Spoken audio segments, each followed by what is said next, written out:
L'île Cocos, une réserve marine lointaine et farouche, dans les eaux bleues sauvages du Pacifique sud-oriental. Bordée par l'une des barrières de corail les plus riches au monde, l'île Cocos est le Graal des plongeurs et des explorateurs sous-marins. Dans ces eaux profondes et lointaines, la vie foisonne. Étranges créatures, gigantesques bancs de poissons ou prédateurs féroces.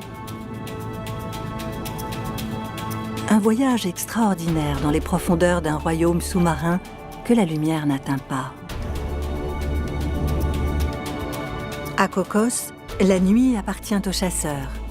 Des armées affamées de requins pointe blanches fouillent les récifs, comme ils le font depuis des milliers d'années, ici, sur la magnifique île aux requins.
L'île Cocos, un parc national marin, lointain et sauvage, dans les eaux bleues profondes du Pacifique sud-oriental.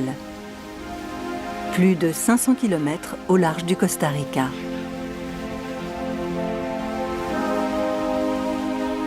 Complètement inhabité, enveloppé de larges tourbillons de brume, ces immenses forêts et ces chutes d'eau spectaculaires sont peuplées d'une faune sauvage.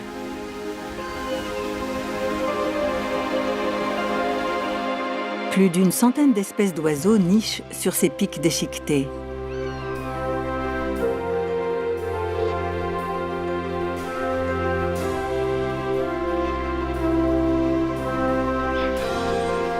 Le légendaire océanographe Jacques Cousteau a qualifié Cocos comme la plus belle île du monde.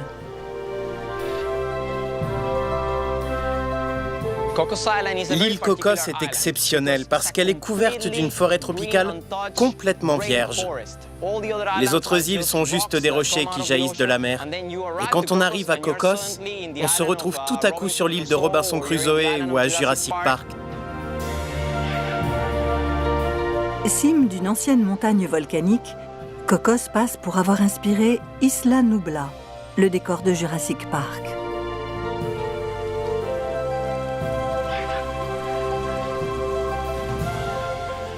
Isla Nubla signifie l'île nuageuse, et c'est le seul endroit du Pacifique oriental à avoir une forêt tropicale.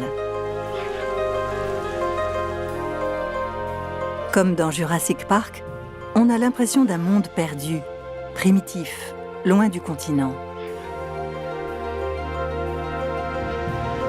Pour venir y faire de la plongée, il faut emprunter un bateau-hôtel qui fait le trajet depuis le continent en 36 heures.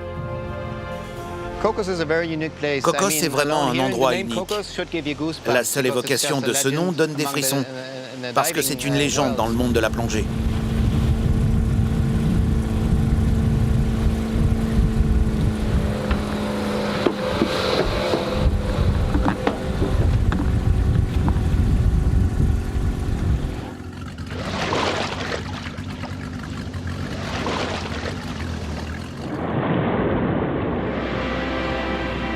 De forts courants viennent frapper un mont sous-marin abrupt, poussant l'eau vers la surface.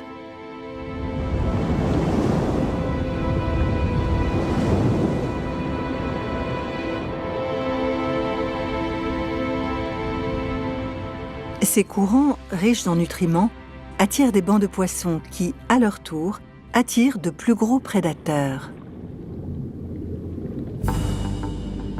Les requins.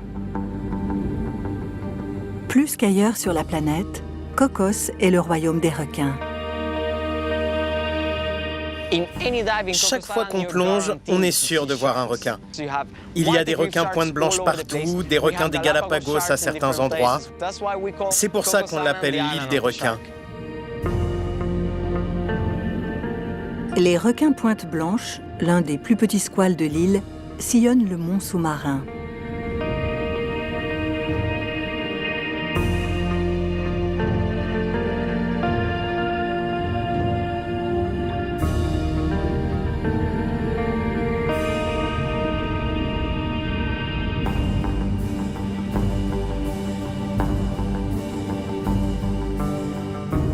Ce sont essentiellement des créatures nocturnes qui peuvent respirer à l'arrêt en inondant leurs branchies d'eau chargées en oxygène. Ce requin va rester immobile presque toute la journée, économisant son énergie pour la chasse nocturne.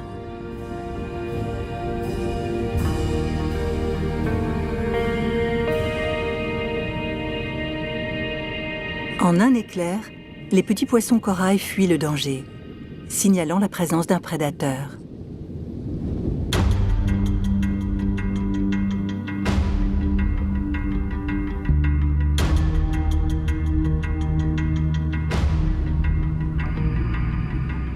Les requins marteaux viennent là, attirés par les stations de nettoyage, les endroits où les petits poissons débarrassent les plus gros poissons de leurs parasites. Si vous voulez voir des requins marteaux, vous devez aller à Cocos. Leur nombre est impressionnant. Il y a des centaines et des centaines de requins marteaux.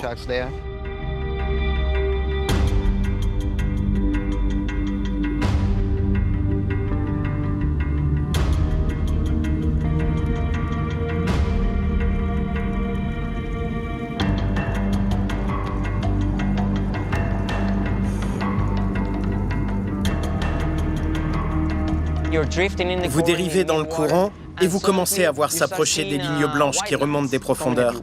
C'est la tête d'un requin marteau. C'est la première chose que vous voyez. Des lignes blanches et ensuite des silhouettes et tout à coup, vous êtes encerclé par les requins. Et vous comprenez qu'il y a des prédateurs absolument partout.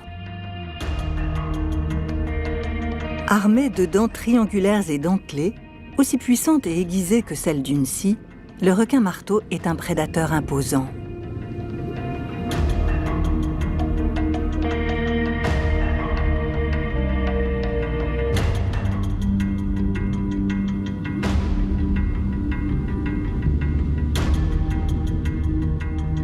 Il se déplace rapidement, change de direction. Il rôde dans le Grand Bleu.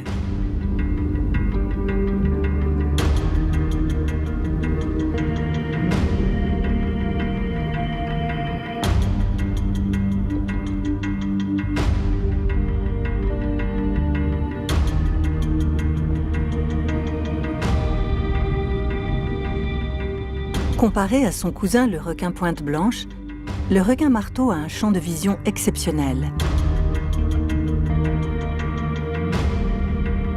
Des yeux à chaque extrémité du marteau permettent une vision panoramique qui lui permet de repérer ses proies en haut et en bas.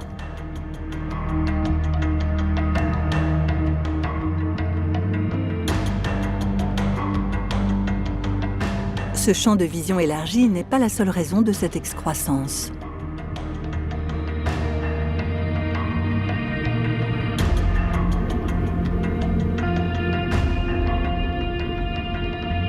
Comme tous les requins marteaux ont des organes sensoriels dans le museau et la tête qui permettent de capter le moindre signal électrique émis par une proie.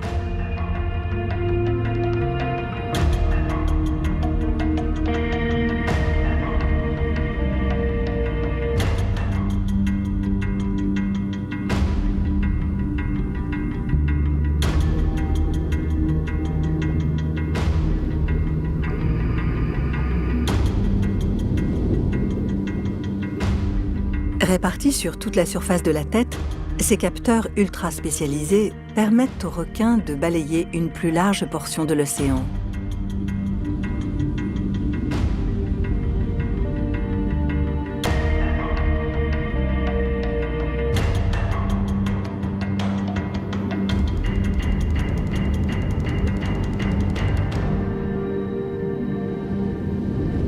Une raie léopard, une proie appréciée des requins à Cocos, glisse au-dessus des fonds marins. Aussi longue qu'une limousine et mesurant jusqu'à 3 mètres de large, les raies léopards sont les géantes de l'île Cocos. D'un poids supérieur à 200 kg, la plus grande d'entre elles est plus lourde qu'un gorille.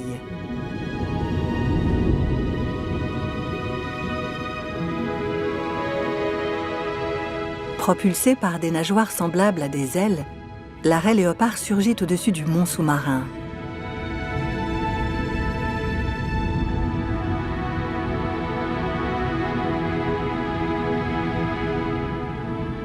Sa queue, en forme de fouet, est pourvue de 2 à 6 dards venimeux qui lui permettent de se défendre contre les prédateurs et infligent de sérieuses blessures aux plongeurs inattentifs.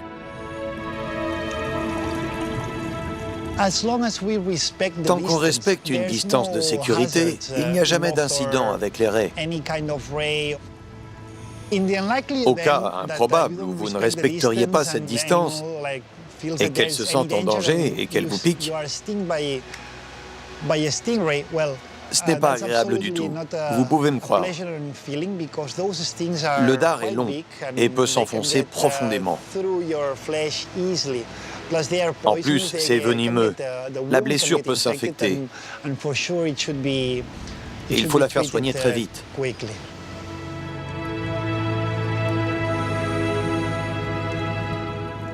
Le rapport cerveau-corps est élevé chez les raies léopards et on les croit très intelligentes.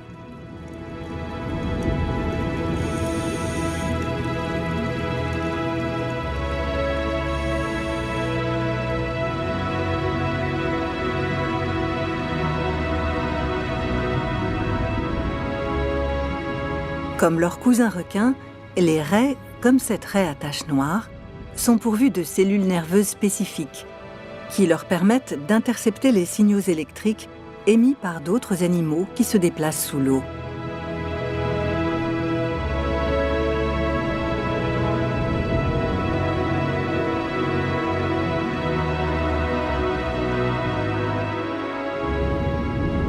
Les proies, comme les crustacés et les petits poissons osseux, sont cueillis sur les fonds marins. Mais dans les profondeurs de la haute mer, le chasseur devient le gibier.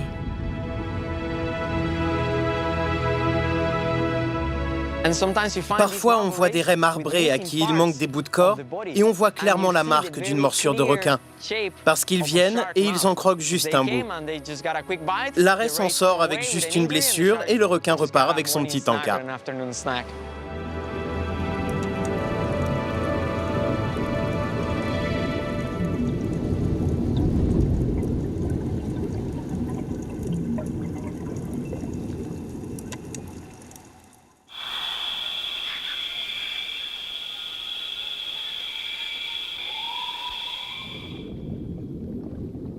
Tapi dans l'obscurité, un prédateur à l'allure de fantôme sort de l'ombre.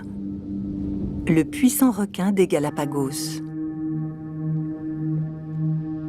Pilier de l'évolution, et après des millions d'années d'adaptation, ces anciennes créatures furent les premières à être découvertes dans les îles Galapagos.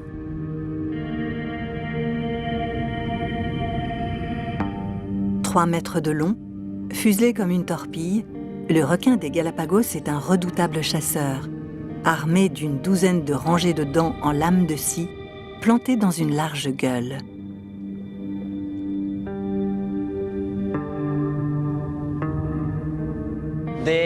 Le requin des Galapagos est un des plus grands requins de l'île. Tant que vous le respectez, il vous respecte. On sait qu'il chasse les raies. De temps en temps, il mange aussi des requins pointe blanche. On l'a vu de jour et on l'a vu de nuit. Si on a l'impression qu'il ne vous respecte plus, alors là, c'est la terreur pure. Tout à coup, la nature tombe dans le chaos et ça dure 10-20 secondes, c'est très court, mais c'est une expérience qui vous change. Après ça, on n'est plus le même. Même s'il est dangereux, le requin des Galapagos attaque rarement l'homme. S'il se sent menacé, il bombe son dos puissant, Il abaisse ses nageoires pectorales et il se met à nager en 8. C'est une menace classique. Même quand on est un plongeur expérimenté, si on rencontre un grand requin la nuit, on n'est pas à l'aise. On n'est pas aussi détendu que si c'était la journée. Mais cela envoie une grosse décharge d'adrénaline quand un gros requin approche. Parce qu'on sait bien qu'il se nourrit la nuit. Et savoir ça, ça fait exploser l'adrénaline. Ça, je vous le garantis.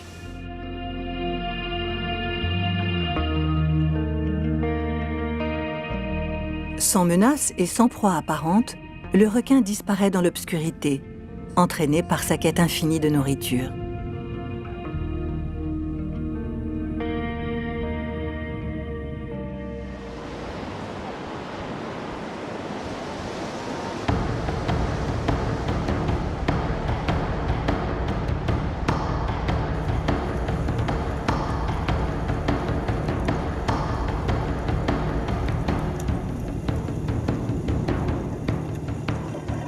La nuit tombe sur l'île Cocos et la vie sous-marine se transforme de façon spectaculaire.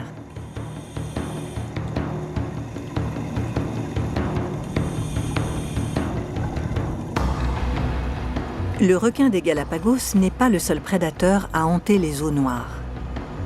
La nuit ici appartient au requin pointe blanche.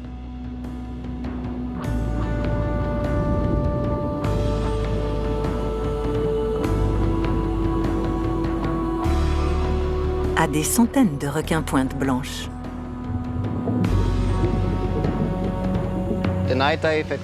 Une plongée de nuit à Cocos, c'est vraiment spécial.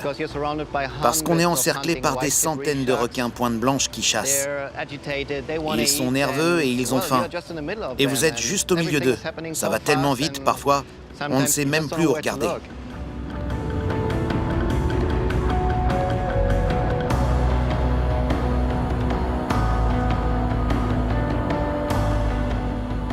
Une armée affamée de requins pointe blanche se forme sur les fonds sous-marins.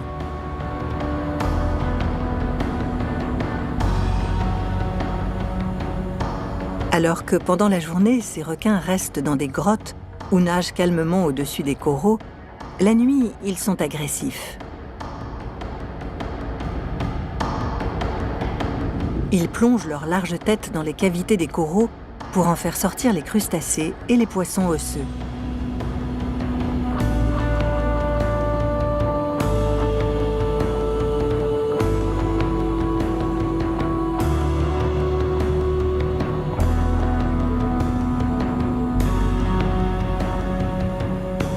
Leur peau épaisse, leurs arcades sourcilières protectrices et leur corps élancé leur permettent de sillonner les crevasses.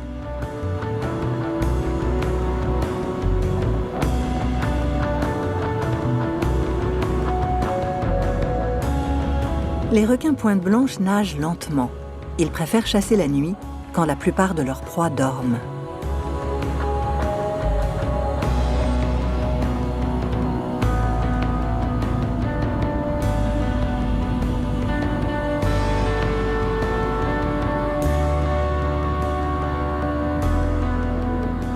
Un requin va frapper sa proie.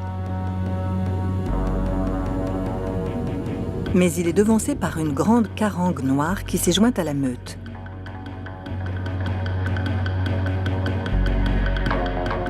Rapide et agile, la carangue gravite autour des requins. Elle espère ramasser les petits poissons qui fuient les squales écumant le récif.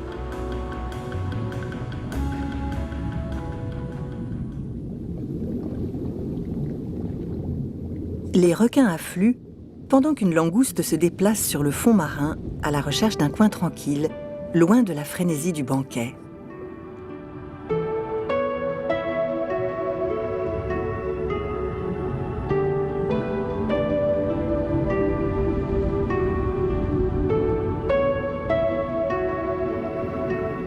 La nuit, les homards sortent se nourrir d'escargots de mer, de palourdes ou d'oursins.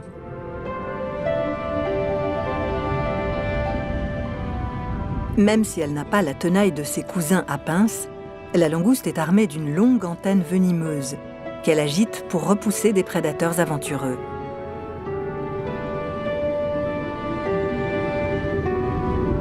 Celle-là, précisément, est épargnée par les requins. Finalement, la langouste trouve une fissure accueillante et tranquille, bien à l'écart de la partie de chasse frénétique des squales.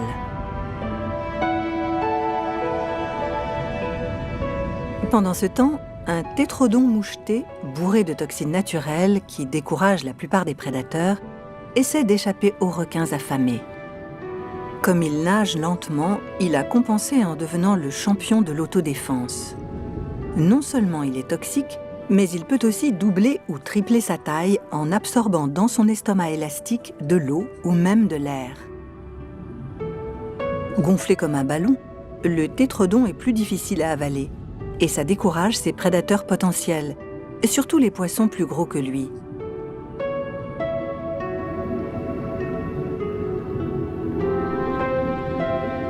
Certains tétrodons s'entourent de piquants pointus, ce qui les rend encore plus dangereux pour les prédateurs quand ils gonflent. Si un prédateur parvient à planter ses dents dans un tétrodon avant qu'il n'enfle, il absorbera une bonne dose de tétrodotoxine, un neurotoxique puissant au goût affreux, qui peut paralyser, voire tuer d'autres poissons.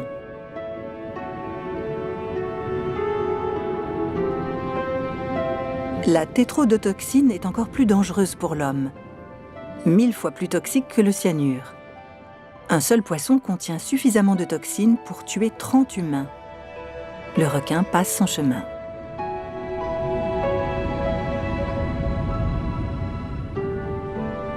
Un poisson-coffre dont les écailles dures forment une carapace rôde au fond de l'océan.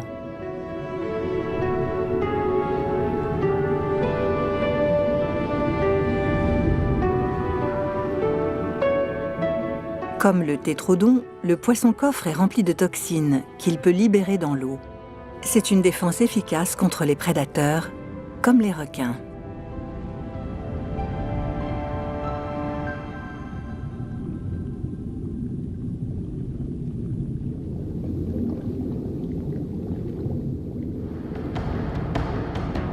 Heureusement pour les requins pointe blanche, il y a d'autres options sur le marché.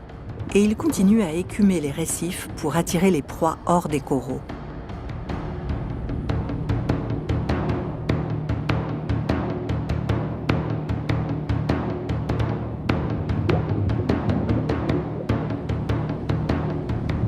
C'est un succès.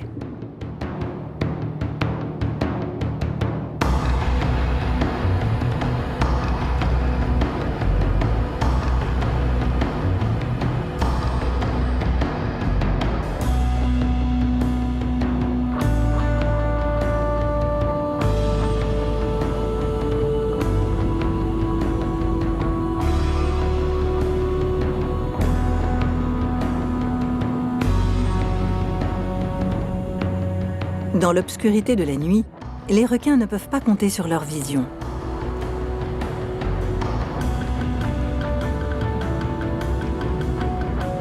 En revanche, d'autres sens, comme l'odorat, et des petits électrorécepteurs dans leur museau, que l'on appelle les ampoules de Lorenzini, les aident à détecter leur proie.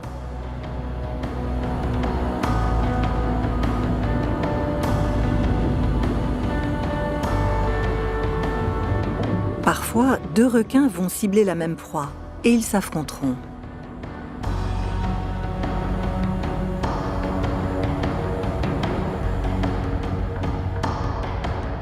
Même affamés et nerveux, les requins pointe blanche n'attaquent pas l'homme, sauf en cas de provocation.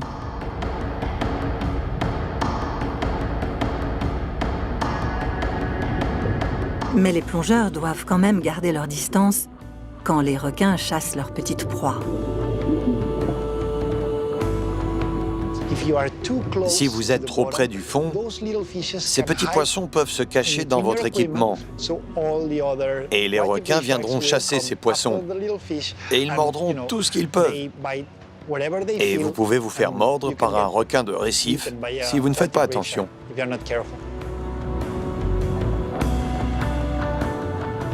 Les requins écument méthodiquement le récif. Ils tournent et pivotent brutalement. ils fouillent de la tête chaque fissure, dans leur quête éperdue de nourriture.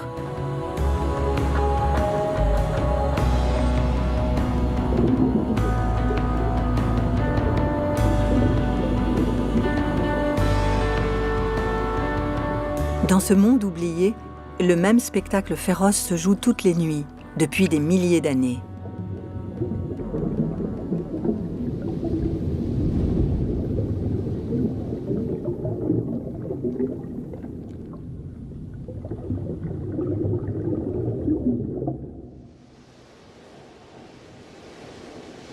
Mais dans les noires profondeurs au large de Cocos, il y a des spectacles plus saisissants encore.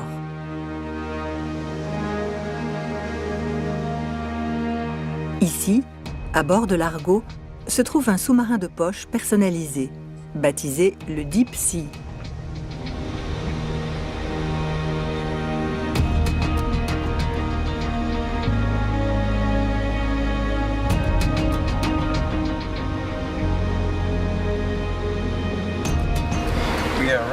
Nous sommes prêts. D'accord. Pour les tabliers, c'est bon, on peut y aller. Le Deep Sea peut descendre à une profondeur de 450 mètres. Pour plonger si loin sous la surface, la sphère en acrylique épaisse de 10 cm du Deep Sea doit résister à la haute pression des eaux profondes de l'île Cocos.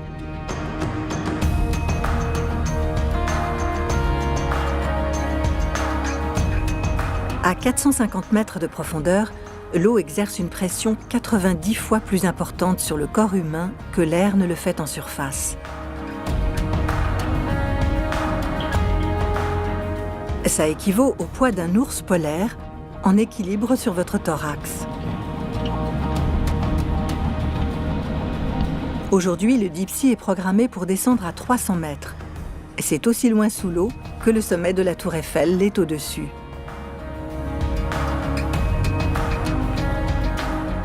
C'est un voyage dans les profondeurs d'un royaume submergé que peu ont eu la chance de voir.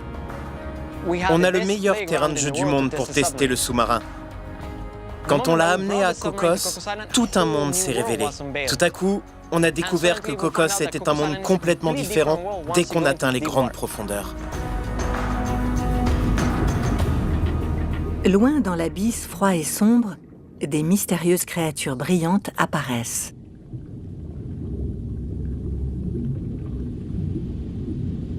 Le siphonophore, ce qui semble être un animal assez proche d'une méduse, est en fait une colonie de petits poissons zooplanctoniques. Incapables de survivre seuls, ils travaillent en équipe et parviennent à fonctionner comme un organisme unique qui se nourrit de petits animaux.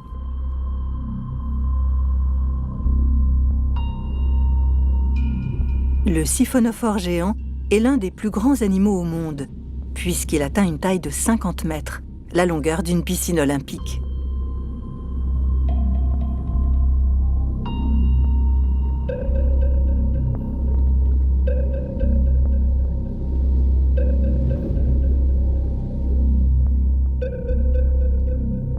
Dans l'obscurité, l'une des créatures les plus improbables de l'océan dérive sereinement dans le courant. Le pyrosome. Des milliers de zooplanctons identiques forment une structure en anneau, si large qu'un homme pourrait y nager.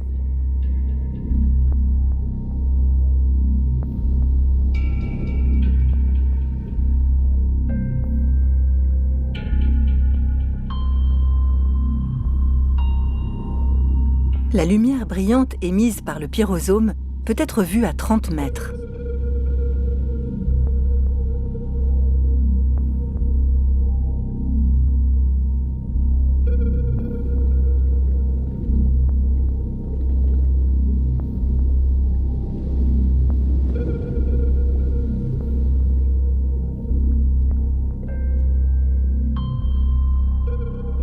À cette profondeur, les invertébrés ne sont pas seuls. Un squale bouclé du Pacifique, éclairé par la lumière du sous-marin, inspecte le corail.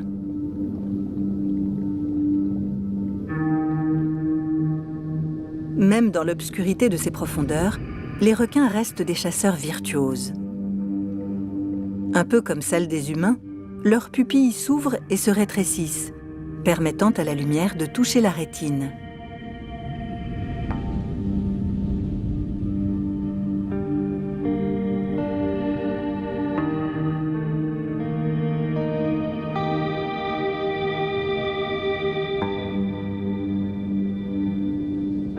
Grâce aux cônes et aux bâtonnets de la rétine, le requin perçoit les couleurs et les détails.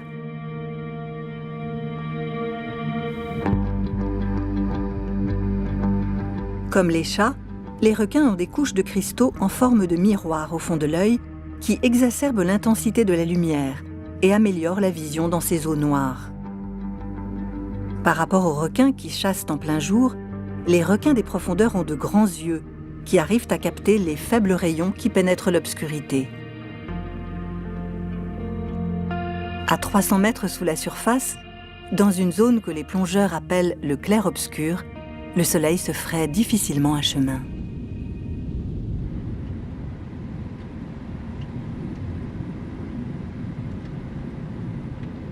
Mais au loin, une fontaine de lumière fend l'obscurité, la méduse œuf au plat.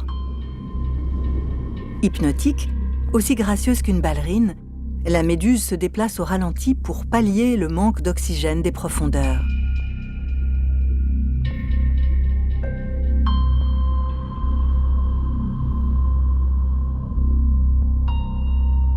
La méduse œuf au plat se nourrit de zooplancton. Elle pique sa proie avec des tentacules qui peuvent s'étendre jusqu'à 6 mètres. Ces tissus sont composés à 95% d'eau. La méduse vit dans et fait corps avec l'océan.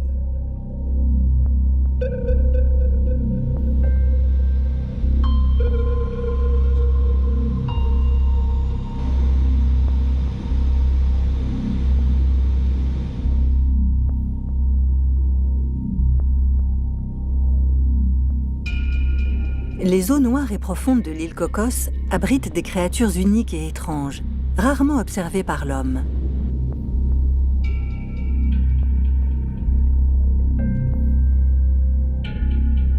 Presque transparente, la pieuvre Vitreledonella ne peut pas changer de couleur, contrairement à nombre de ses cousines.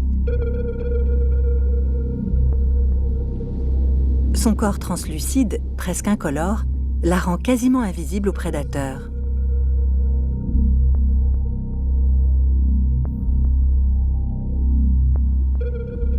Ses yeux allongés limitent sa vision périphérique, mais ils sont moins repérables vus d'en dessous, un atout de plus dans l'art du camouflage.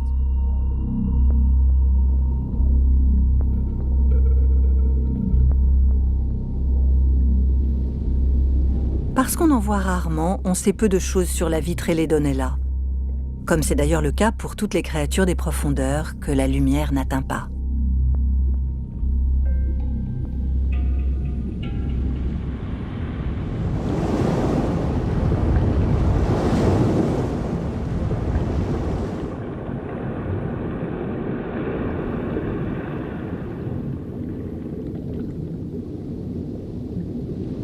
Plus haut, la lumière filtre et une silhouette familière s'approche d'un sommet volcanique submergé.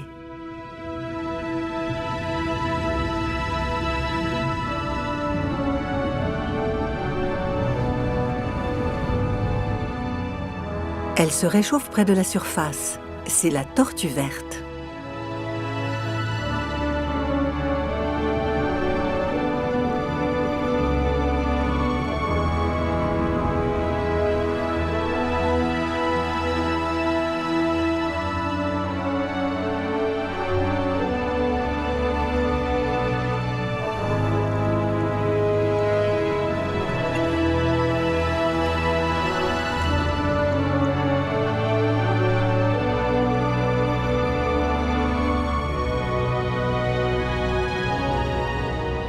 Pesant généralement entre 140 et 180 kg, les tortues vertes sont les deuxièmes plus grosses tortues de mer.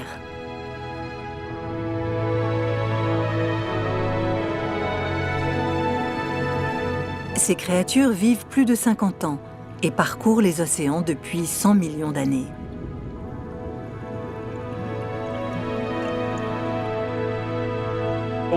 Quand vous voyez une tortue, vous voyez l'histoire de l'océan.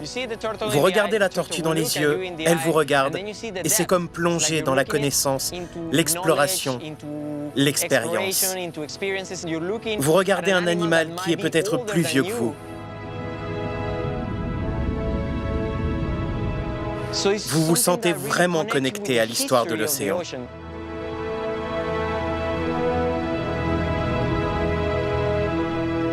La tortue verte se régale d'un concombre de mer.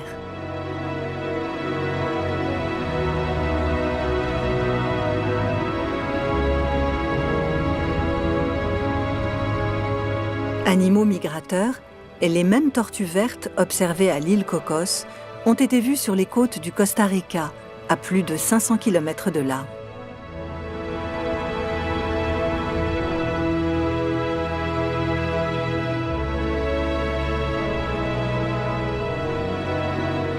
Elles survivent dans l'océan depuis des millénaires. Mais aujourd'hui, la tortue verte fait partie des espèces en danger, menacées par la chasse, par les incidents avec les bateaux et la destruction de leurs lieux de ponte.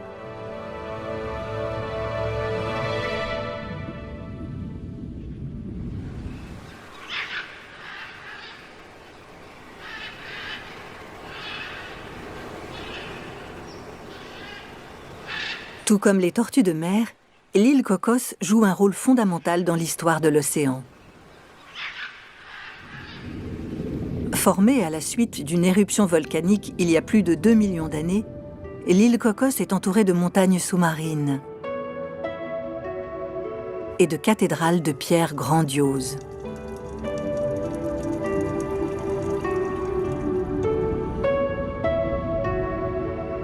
L'arche majestueuse de Big Dos Amigos. S'élevant à 12 mètres au-dessus du fond de la mer, l'arche est un passage suffisamment large pour 12 plongeurs.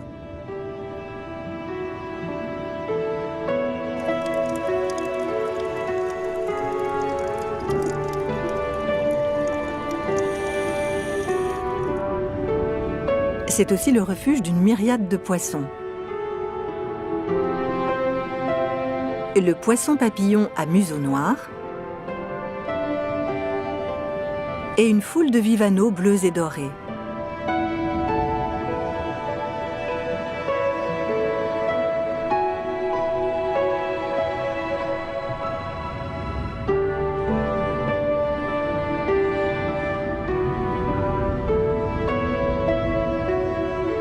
Mais les bancs de poissons de Big Dos Amigos paraissent ridicules en comparaison du spectacle qu'offrent des carangues à gros yeux par milliers.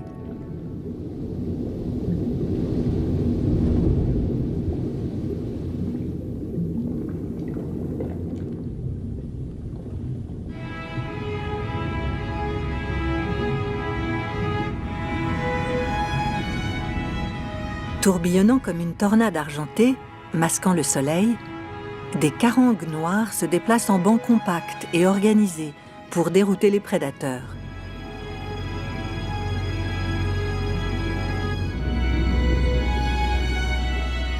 Viser une cible individuelle dans une masse mouvante et scintillante, c'est difficile pour un prédateur qui chasse à vue.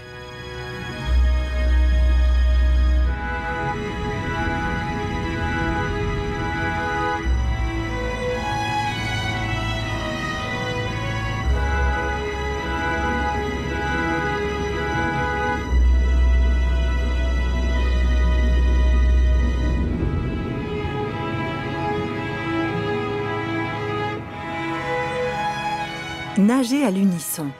Les poissons peuvent passer pour une créature unique aux yeux d'un attaquant.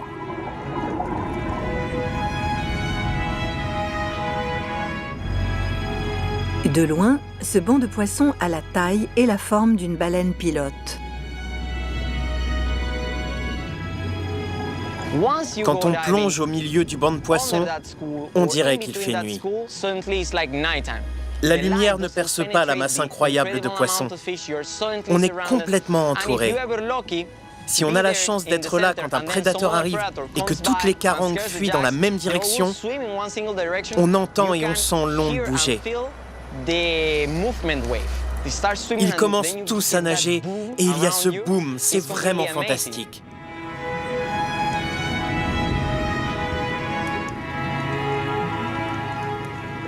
Soigneusement espacées, les carangues nagent à la même vitesse, dans la même direction et virent en parfaite harmonie.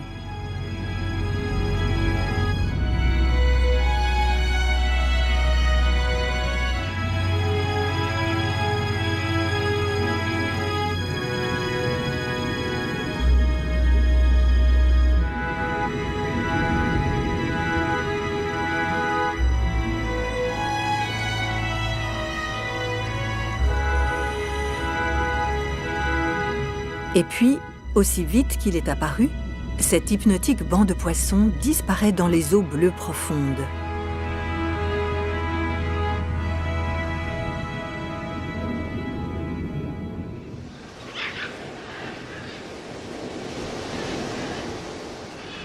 Des bancs de poissons gigantesques aux magnifiques requins marteaux, des étranges créatures des profondeurs,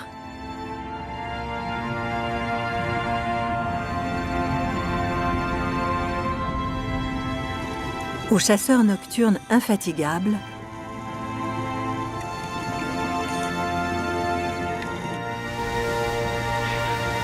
l'île Cocos est un monde perdu dans le Pacifique. Et l'une des nombreuses merveilles de cette plongée dans le Grand Bleu.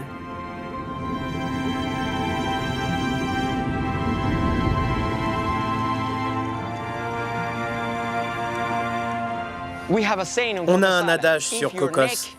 Si tu n'as pas mal au cou, tu n'es pas allé à Cocos. Parce qu'on regarde partout, tout le temps quand on est sous l'eau. Il se passe toujours quelque chose en plongée.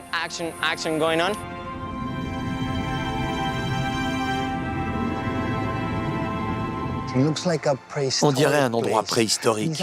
Ce lieu est vierge, au milieu de l'océan. C'est une petite île abrupte, couverte de végétation, avec des chutes d'eau partout, des grottes. C'est merveilleux à voir.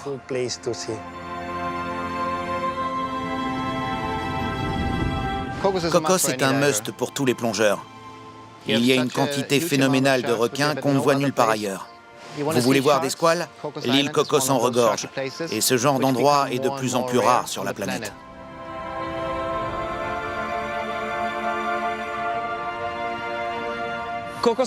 L'île Cocos, c'est la chance unique de voir comment était la plongée en mer avant l'intervention des hommes. C'est comme une machine à remonter le temps. On retourne 200 ans en arrière et on voit un océan intact.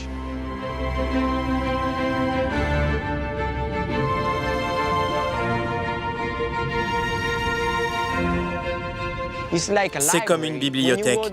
Il y a tout le savoir de l'océan. C'est la réponse à des questions qu'on ne s'est même pas encore posées. C'est un lieu qui vous reconnecte à la nature.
Les îles Socorro, un havre de vie marine, reculé et spectaculaire, parmi les eaux bleues pures du Pacifique oriental. Un lieu incontournable pour les explorateurs de la mer, qui se retrouvent face à face avec certaines des créatures les plus stupéfiantes de l'océan. Des géants mystérieux, des chasseurs infatigables et des monstres légendaires des profondeurs, tous pris dans une lutte quotidienne pour leur survie.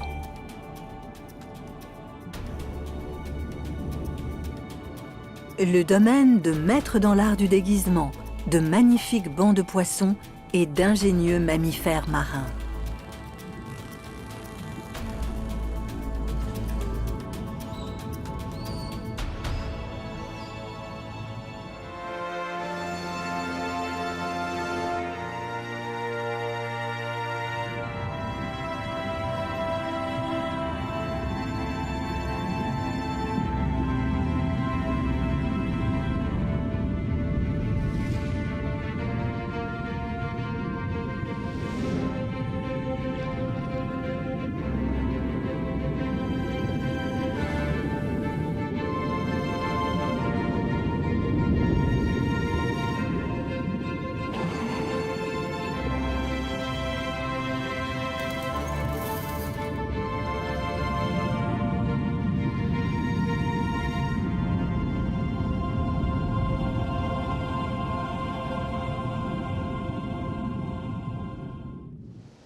Les îles Socorro, un petit archipel volcanique qui émerge abruptement des eaux indomptées du Pacifique oriental, à 600 km de la côte ouest du Mexique.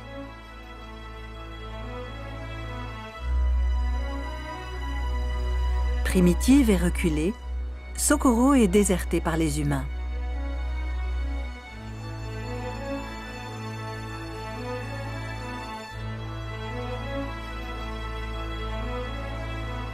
Le seul moyen pour plonger jusqu'ici, utiliser des bateaux habitables.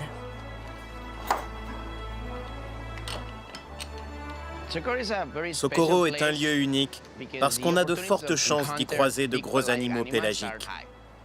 Quand on entre dans l'eau, on découvre un monde complètement différent.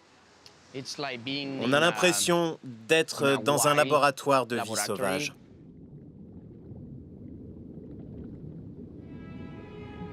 Les îles Socorro sont aussi appelées les Galapagos du Mexique. Comme les îles Galapagos, Socorro et ses eaux d'un bleu profond fourmillent de vie sauvage.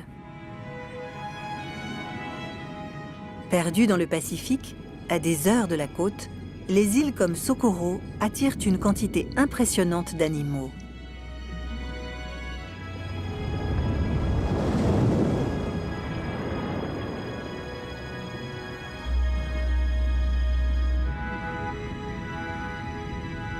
Un tourbillon de poissons, attirés ici par une caractéristique essentielle de l'archipel, ses courants profonds.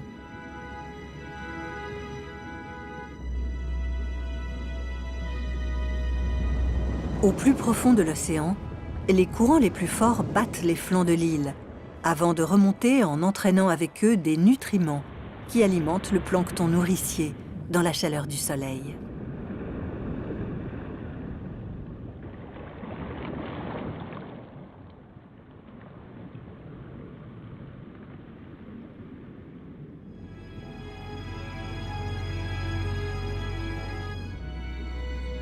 Créature marine microscopique, pas plus large que le diamètre d'une mèche de cheveux humains, le plancton est la base de toute la chaîne alimentaire océanique. Il est crucial pour la survie non seulement de poissons plus gros que lui, mais aussi du plus gros de tous les poissons, le requin-baleine.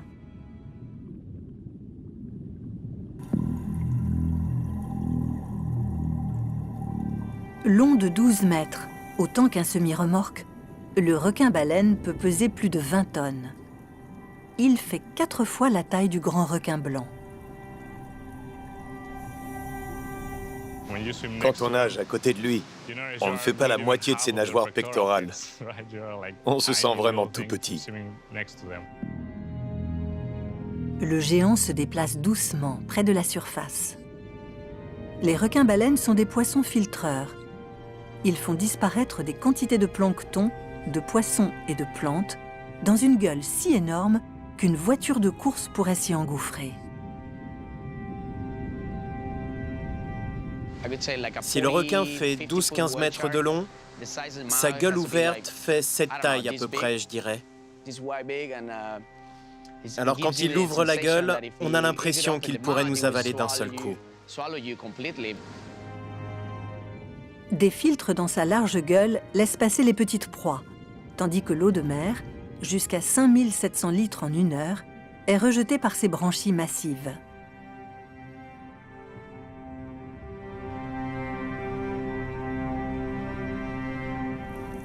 Même s'ils sont effrayants, les requins-baleines sont languides, dociles. Malgré tout, quand on les approche d'un peu trop près, ce n'est pas sans danger. Si on se prend un coup de queue, on peut s'évanouir ou se faire casser un bras. Il faut rester prudent, surveiller sa queue et ses mouvements et éviter de se faire toucher. Ce sont des animaux majestueux. Ils sont énormes et ils se déplacent si lentement que parfois, on a l'impression qu'ils font du surplace. Mais il faut quand même garder un bon rythme pour rester à leur hauteur. L'abdomen distendu de cette femelle signifie qu'elle est pleine. Socorro est un lieu de ravitaillement pour les requins-baleines en gestation. Nombre d'entre eux migrent ici à l'automne. Cependant, on ne connaît que peu de choses sur la reproduction et la naissance. Le plus grand poisson du monde est aussi l'un des plus énigmatiques. Les requins-baleines vivent en grande partie hors de vue, ce qui alimente le mystère et la fascination qu'ils exercent sur les humains. Quand on se retrouve à côté d'un requin de cette taille, on réalise qu'on n'est qu'une toute petite espèce sur cette planète et qu'eux sont des géants. Nous sommes entourés d'animaux gigantesques. À San Benedicto, le requin-baleine n'est pas le seul géant que croisent les plongeurs.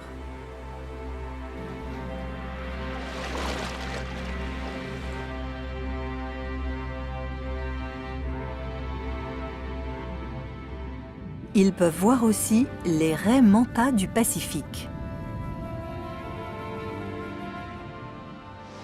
San Benedicto est vraiment à part.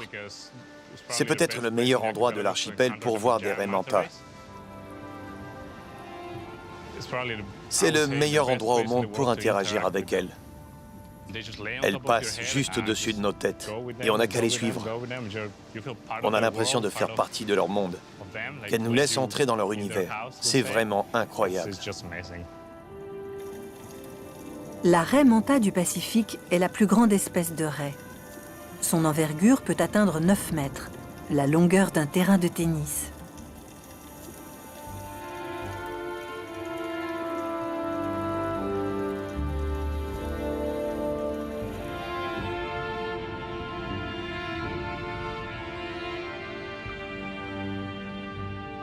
Comme le requin-baleine, la raie manta est un poisson filtreur qui traverse les courants et sillonne le large à la recherche d'eau riche en plancton, portée là par des remontées très profondes.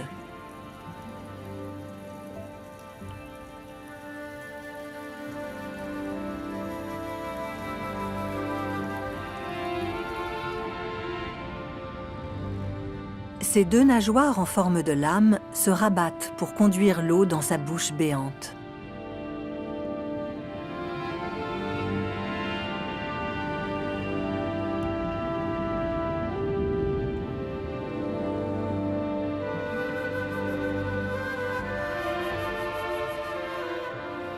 Des petites crevettes, des krills et des crabes planctoniques sont retenus par la peau entre ses branchies.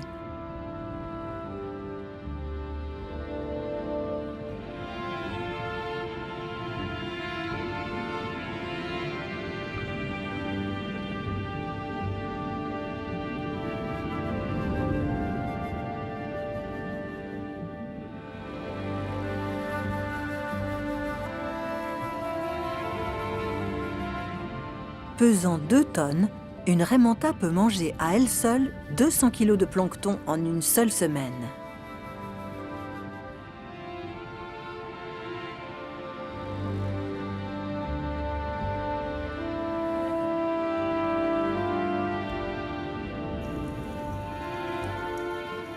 En dehors des heures de repas, les nageoires de part et d'autre de sa large tête ressemblent à 2 cornes, ce qui lui a valu pendant des générations le surnom de « diable des mers ».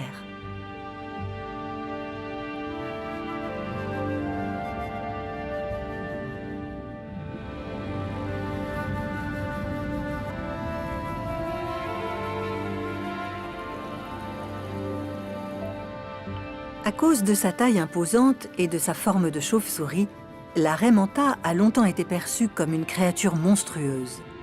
Pendant des centaines d'années, des légendes l'ont mise en scène, détruisant des bateaux et dévorant les marins à bord.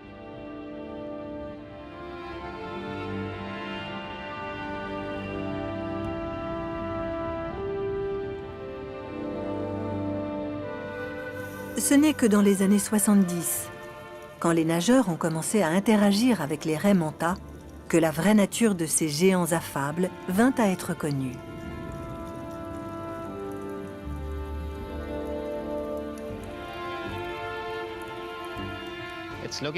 Elle nous regarde, elle connecte en nous fixant avec ses grands yeux. Je n'ai jamais rien vu d'aussi intense. Et cette proximité avec l'animal, c'est une expérience qu'on ne peut vivre nulle part ailleurs.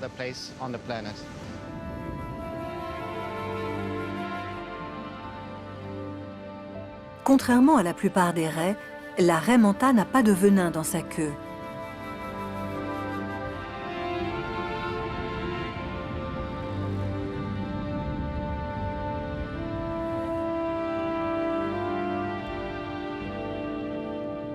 Sa seule défense contre ses prédateurs, comme les requins et les baleines tueuses, sa taille et sa vitesse.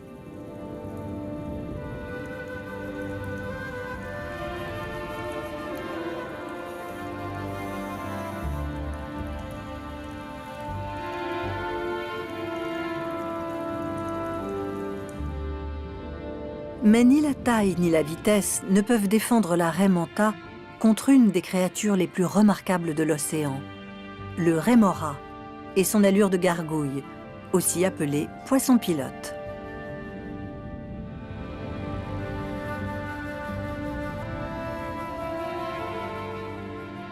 Il s'est spécialisé en 50 millions d'années d'évolution.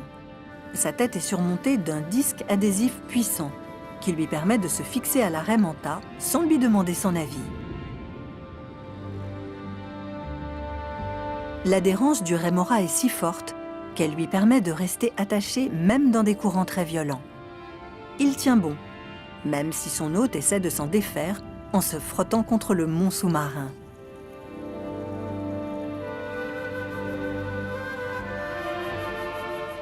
Les rémoras s'aventurent parfois dans la gueule des raies manta pour trouver de la nourriture ou fuir des prédateurs.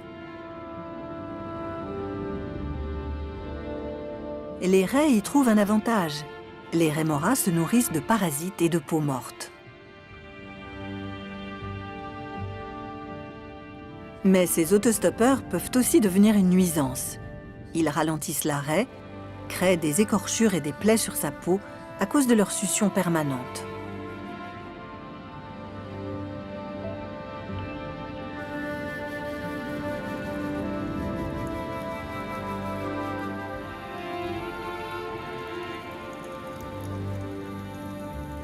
Ces géants sont venus à San Benedicto pour ces stations de nettoyage. Ils se retrouvent près du mont sous-marin où les poissons nettoyeurs les débarrasseront des parasites importuns.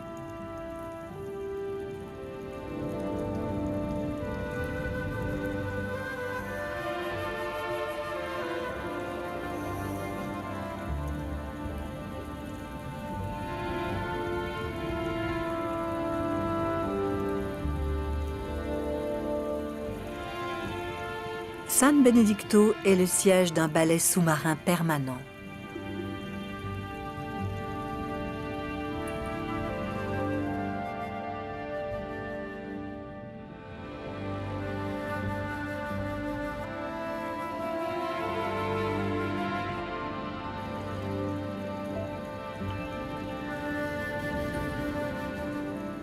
Mus par les battements puissants de leurs nageoires pectorales, les raies manta doivent nager sans discontinuer, afin que l'eau continue d'alimenter leurs branchies, leur permettant de respirer.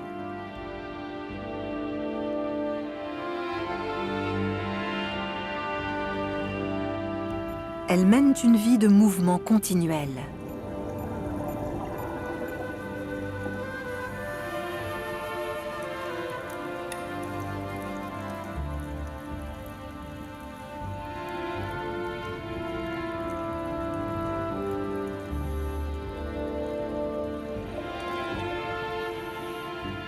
Descendants de créatures proches des requins, les raies sont apparues dans les océans il y a plus de 170 millions d'années.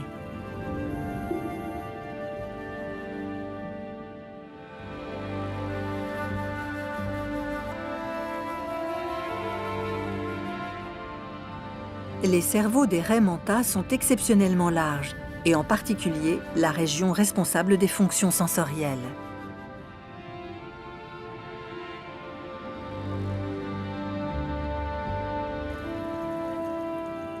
Quand elles nagent à côté de moi, elles me regardent et je sens comme une connexion, je dirais. Je pense que ce sont des animaux très intelligents.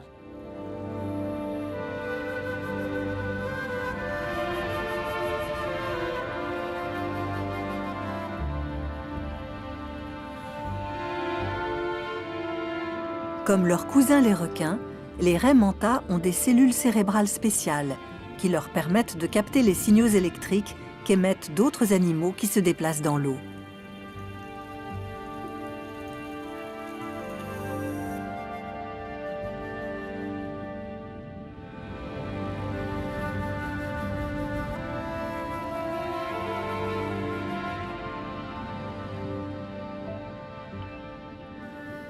Les yeux, situés de part et d'autre de la tête, leur garantissent un champ de vision optimal.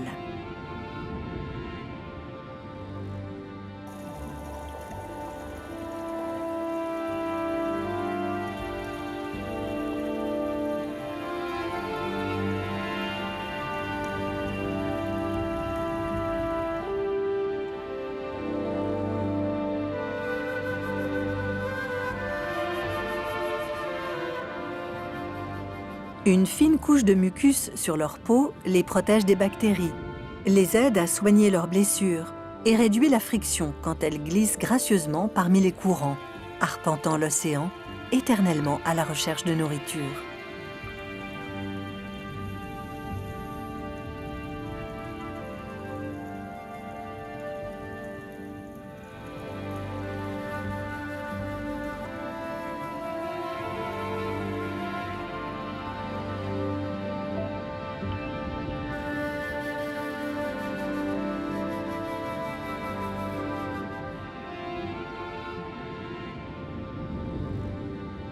Le poisson-ange de Clarion inspecte le récif. Populaires dans les aquariums, ces poissons rayonnants sont classés espèces vulnérables.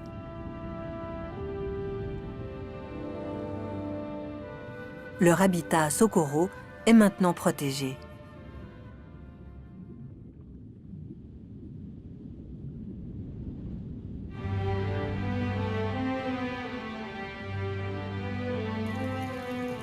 Les poissons papillons à nez noir sont actifs la journée quand ils se nourrissent d'algues et de petits crustacés. La nuit, ils passent la majeure partie du temps groupés près de la surface du récif.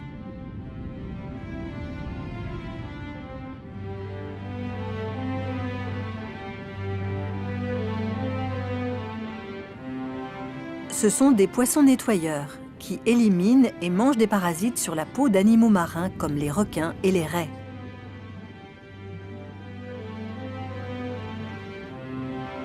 Les poissons nettoyeurs, comme ces poissons papillons, sont essentiels pour l'écosystème de Socorro. Ils contribuent à la bonne santé des raies manta en enlevant la peau morte et infectée de blessures causées par des morsures de requins.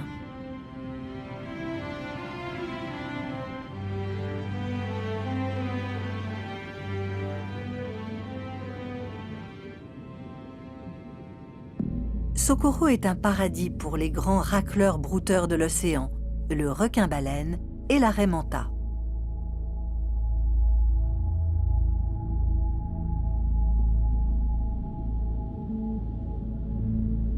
Mais elle héberge aussi des chasseurs, comme le requin corail. Chaque fois que je plonge ici, j'ai l'impression d'être dans un lieu ancestral, volcanique, à Jurassic Park. C'est pas rassurant, il y a peu de lumière, parfois on est dans la brume et on a une mauvaise visibilité.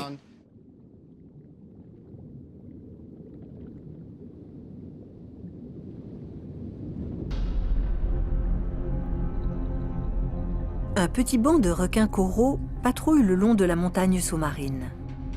Ils ont été attirés à Socorro par les poissons locaux qui se délectent de plancton, qui s'est lui-même nourri des nutriments que les courants ont fait remonter des fonds océaniques.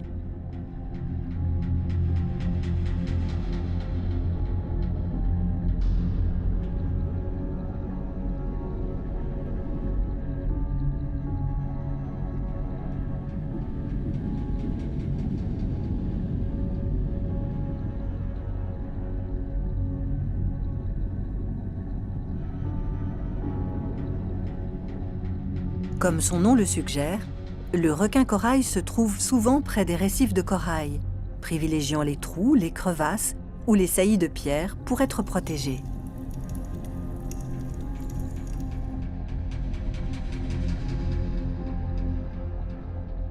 Les requins coraux sont avant tout des animaux nocturnes.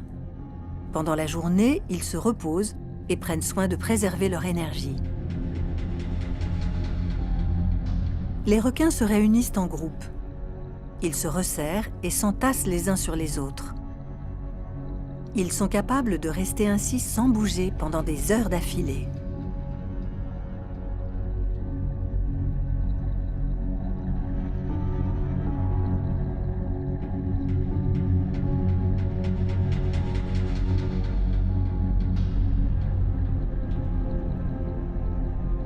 Contrairement aux autres requins requiem qui doivent nager sans s'arrêter pour faire passer l'eau oxygénée dans leurs branchies, les requins coraux peuvent respirer à l'arrêt, en utilisant les muscles de part et d'autre de leur gueule pour puiser l'eau qui vient ensuite dans leurs branchies.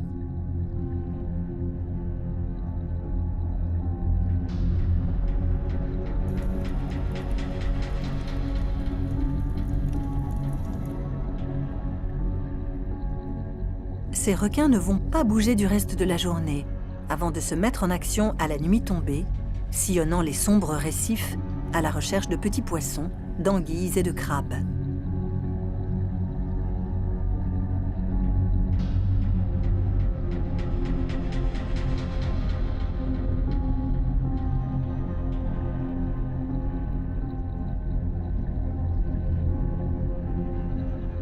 De larges yeux ovales permettent aux requins de voir même avec peu de lumière. Mais dans l'obscurité nocturne, le requin corail compte sur ses autres sens, comme l'odorat, ainsi que sur des petits organes dans son museau, sensibles à l'électricité, les ampoules, qui lui permettent de détecter ses proies.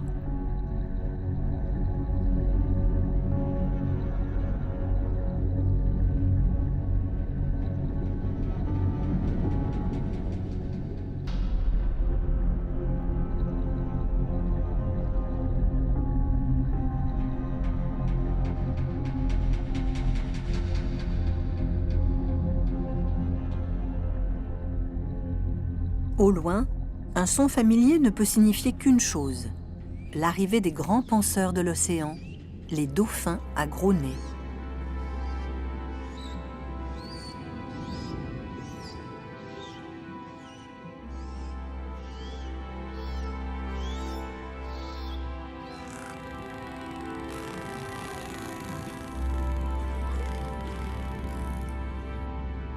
Mesurant 3 mètres, ils projettent de l'électricité contre le mont sous-marin avec les pulsions musculaires de leur queue.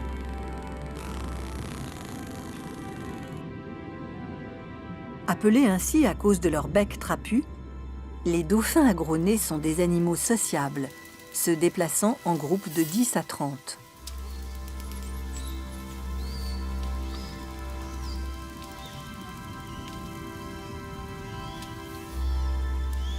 leur ratio cerveau-corps, qui serait une mesure d'intellect, arrive juste derrière celui des humains.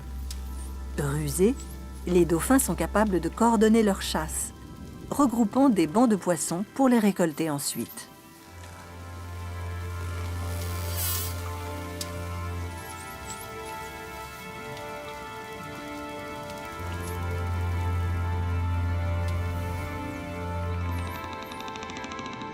Ils sont experts dans l'art de l'écolocalisation. Ils émettent des bruits de cliquetis jusqu'à 500 par seconde, qui traversent l'océan, rebondissent sur une proie potentielle et révèlent ainsi aux dauphins la taille, la forme et la position de l'animal.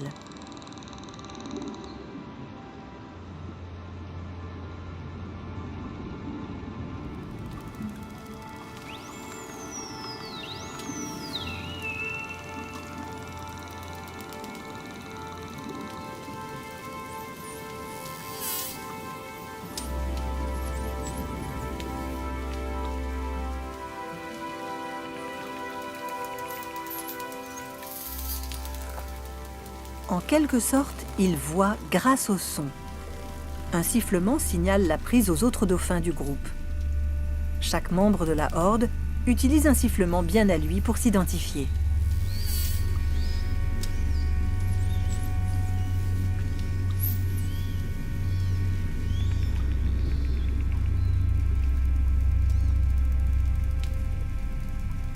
Tout comme les mammifères terrestres, les dauphins respirent de l'air et prennent de l'oxygène à la surface de l'océan, à travers un évent au sommet de leur crâne.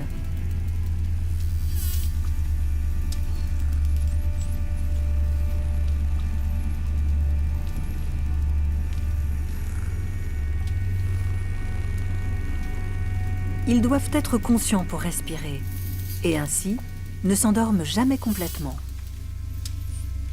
Un hémisphère de leur cerveau reste toujours éveillé. Même pendant son sommeil, le dauphin est capable d'aller à la surface pour respirer et reste alerte aux prédateurs potentiels.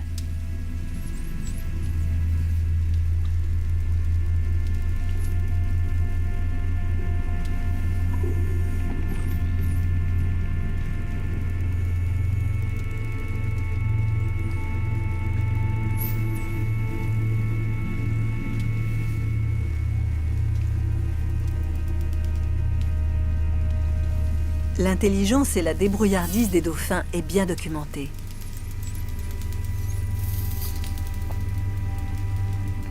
Mais ici, à San Benedicto, les dauphins se distinguent par une attitude étrange, étonnante, comme aucune autre.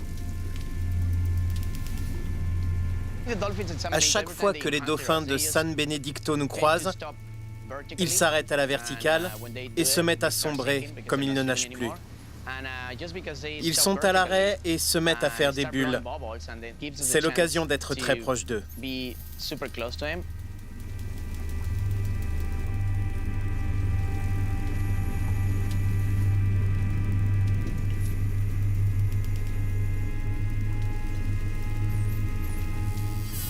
Je commence à me dire que les dauphins nous imitent.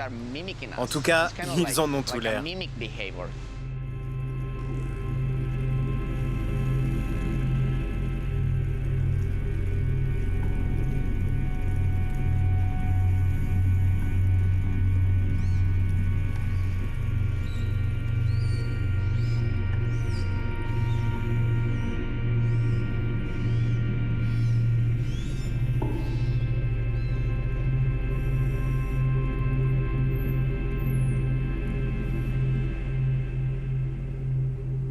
À 130 km à l'ouest de San Benedicto, un piton rocheux s'élève 30 mètres au-dessus des eaux du Pacifique oriental.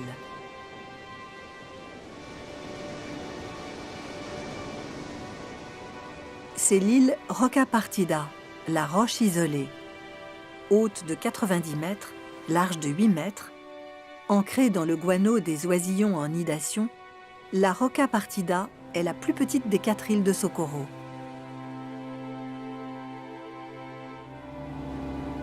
Mais cette flèche isolée n'est qu'une partie de l'histoire.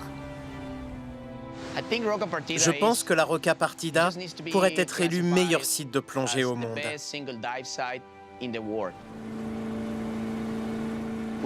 Quand on plonge ici, on peut s'attendre à tout.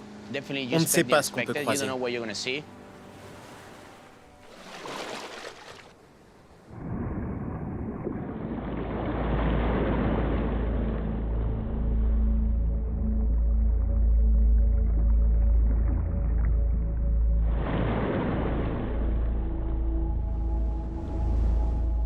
Une poussée puissante de l'océan, qui vient des vagues au-dessus, frappe le mont océanique.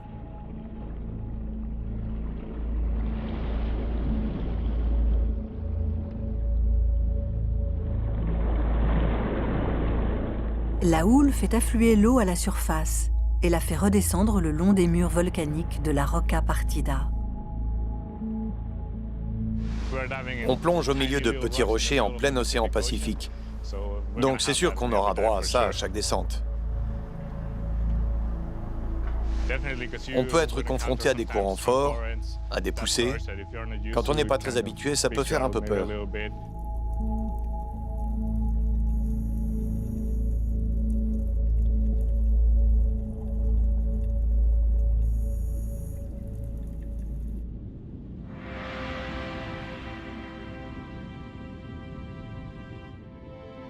Des centaines de poissons pris dans des courants violents dégringolent sans pouvoir lutter, comme des feuilles dans le ciel. Loin de la terre ferme, la Rocca Partida grouille de vie.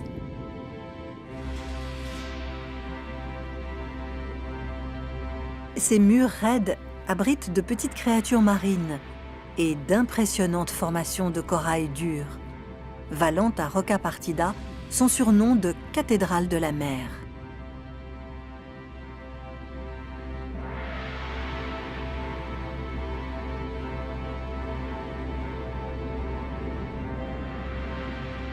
Un poisson trompette, le museau baissé, flotte à la verticale au-dessus du corail, en quête de petits herbivores.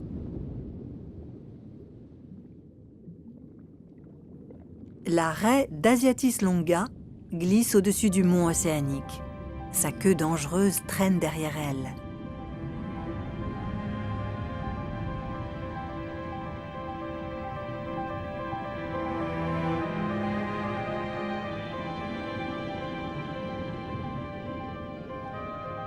« 40 mètres sous la surface, les requins coraux se sont réfugiés dans une crevasse dans la pierre.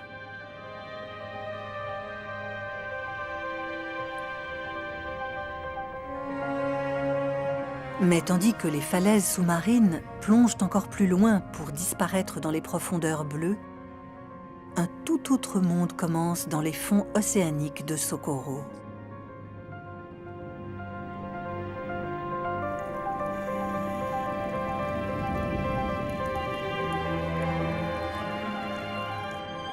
Un flets tropical, à peine visible, attend sans bouger sur le lit de corail moucheté.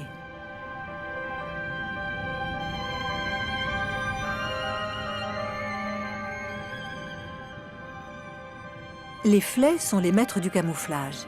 Ils sont capables de changer de couleur et de motif en 8 secondes. Ce flet rampe avec ses nageoires avant de s'arrêter pour se tapir contre le sol. C'est un tueur de l'ombre, prêt à prendre en embuscade les poissons et crustacés qui passeront là.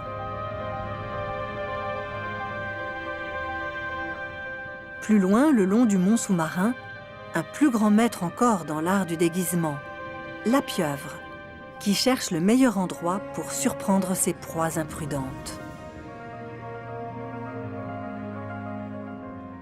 Une des rares créatures de la planète capable de changer son apparence en un claquement de doigts, la pieuvre commune possède des milliers de cellules changeant de couleur, juste sous la surface de sa peau.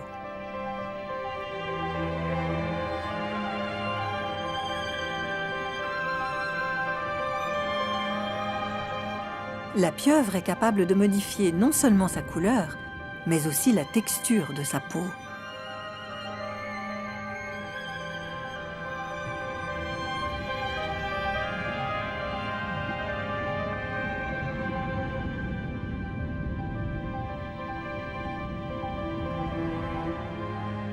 Un réseau complexe de muscles et de nerfs contrôle des projections sur sa peau, créant de petites bosses ou de grandes pointes pour se fondre dans les rochers et coraux alentours.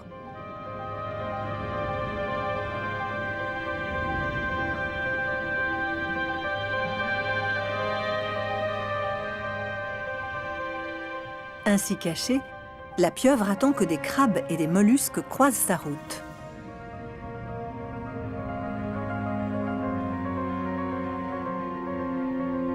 Avec ses bras puissants, incrustés de ventouses, la pieuvre maintient sa proie, puis la paralyse avec un poison nerveux sécrété dans sa salive.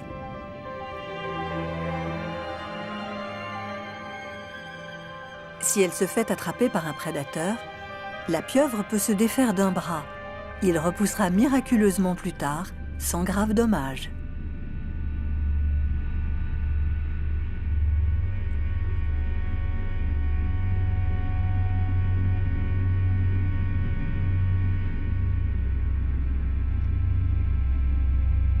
Une murène verte de 2 mètres de long progresse furtivement le long des fonds marins.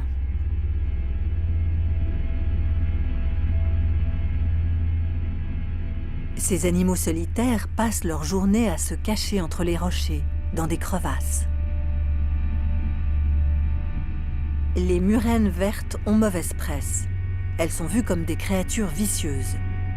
Une réputation due peut-être à l'habitude qu'ont les murènes de passer leur temps à ouvrir et fermer leur grande gueule, découvrant une ligne de dents tranchantes. Cette attitude peut être perçue comme menaçante, mais elle est en fait nécessaire à leur survie. En ouvrant la bouche, les murènes vertes avalent de l'eau pour l'acheminer dans leurs branchies et les oxygéner.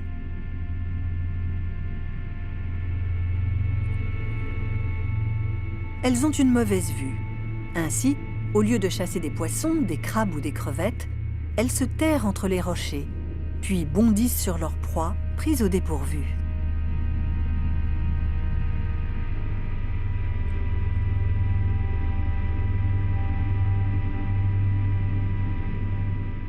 Rien ici, hormis une langouste fourchette qui progresse sur les rochers.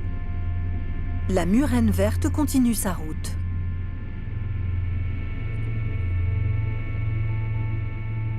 Comme toutes les créatures de l'océan, la murène doit trouver en permanence un équilibre subtil entre préserver son énergie et trouver de quoi se nourrir.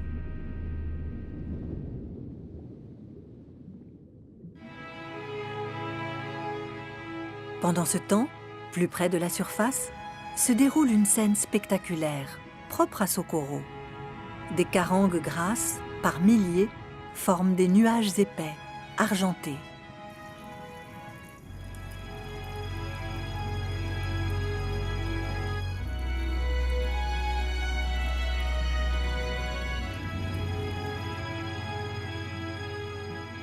L'effet est hypnotique.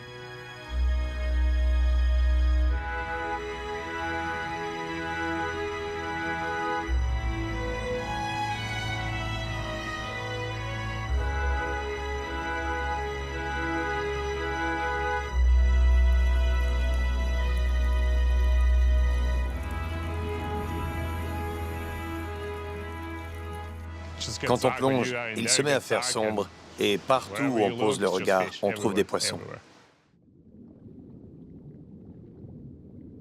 Comme la plupart des poissons, les carangues grasses de Socorro se déplacent par bancs pour se protéger des prédateurs.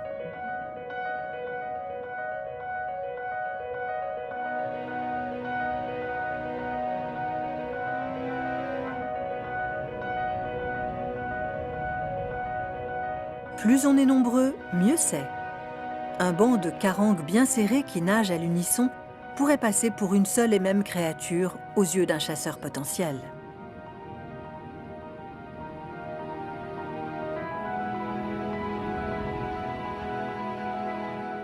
Quand le banc est attaqué par un prédateur, les probabilités sont faibles pour qu'il vise un poisson en particulier.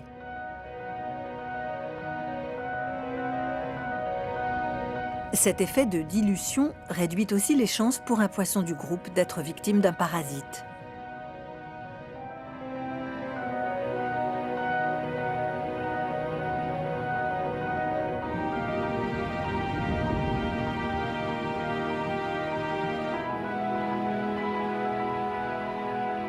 Plus grand est le banc, plus la vigilance contre les prédateurs est importante. N'importe quel membre du banc peut signaler un chasseur qui s'approche. Ainsi, il devient inutile que chaque poisson repère un danger de lui-même.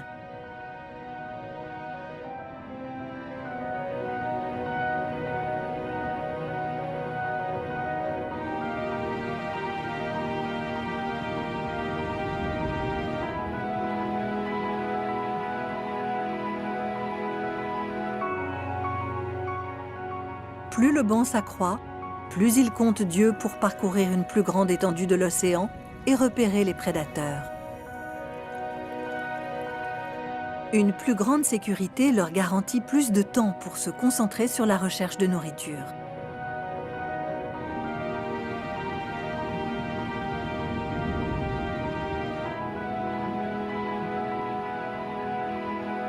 Pas toujours facile de trouver de quoi se nourrir dans l'océan. Plus on a Dieu à disposition, plus on a de chances de trouver un encas.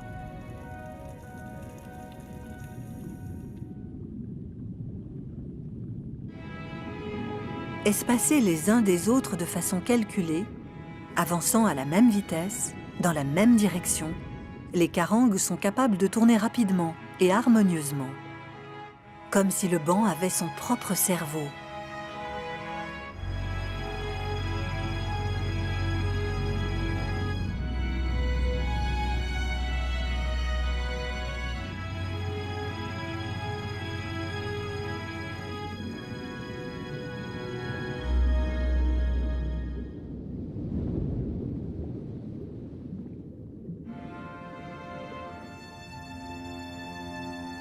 Depuis ces remarquables nageurs synchronisés à ces géants gracieux, les îles Socorro sont un monde à part.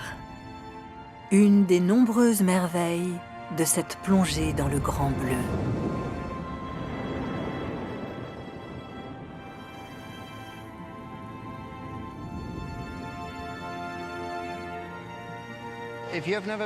Si vous venez à Socorro pour la première fois, ce sera une expérience unique pour vous, qui vous permettra de voir des animaux de très près, comme nulle part ailleurs.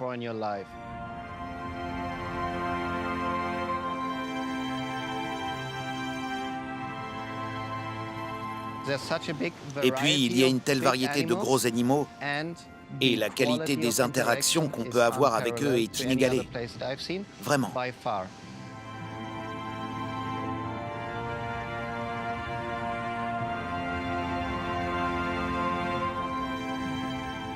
Si vous êtes prêt à vous laisser surprendre, si vous voulez augmenter vos chances de voir de gros animaux, Socorro est fait pour vous.